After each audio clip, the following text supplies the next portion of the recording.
সরকারের কাছে আসছি, আমাদের যে কোনো একটা আশ্বাস দিক, আমাদের একটা আশ্বাস দিক উনি। আমরা ওই আশ্বাসটা নিয়ে আমরা যাবো। আমাদের স্বজন আমরা চাই জীবিত বা মৃত।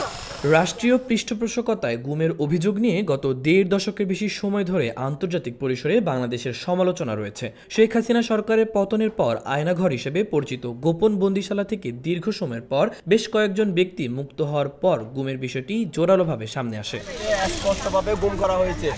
এবার বহুল আলোচিত গুম বিরোধী আন্তর্জাতিক কনভেনশনে সই করেছে বাংলাদেশ। অন্তর্বর্তীকালীন সরকারের প্রধান উপদেষ্টা অধ্যাপক ডক্টর মোহাম্মদ ইউনূস এতে সই করেন। গুমের পৃষ্ঠপোষকদের বিচারে আওতায় আনতে কার্যকর ভূমিকা রাখবে এই উদ্যোগ।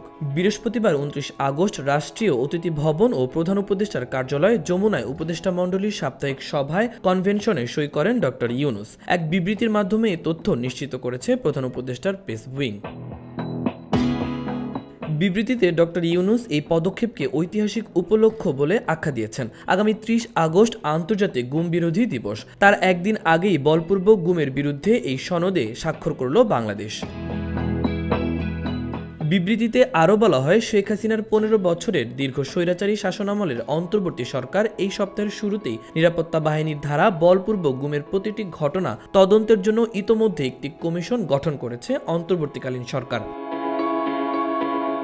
জানা গেছে, গুম বিরোধী সনদটি ২০০৬ সালের ডিসেম্বরে জাতিসংঘের সাধারণ পরিষদে গৃহীত হয়। ৩২টি দেশে এটি অনুস্বাক্ষর করার পর ২০১০ সালে তা বাস্তবায়ন শুরু হয়। সামগ্রিকভাবে এই সনদের লক্ষ্য গুম বন্ধের পাশাপাশি এই অপরাধের জন্য দায় মুক্তি বন্ধ করা, ন্যায় বিচার প্রতিষ্ঠা ও ক্ষতিগ্রস্ত ব্যক্তিদের সহায়তা দেওয়া। এখন পর্যন্ত বিশ্বের ৭৫টি দেশে এই সনদে যুক্ত হয়েছে।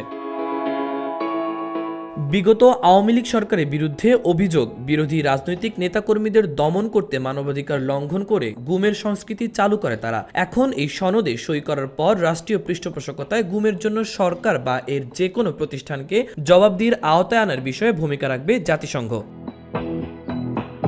মাহবুবুর রহমান ইমন, খবর সংযোগ।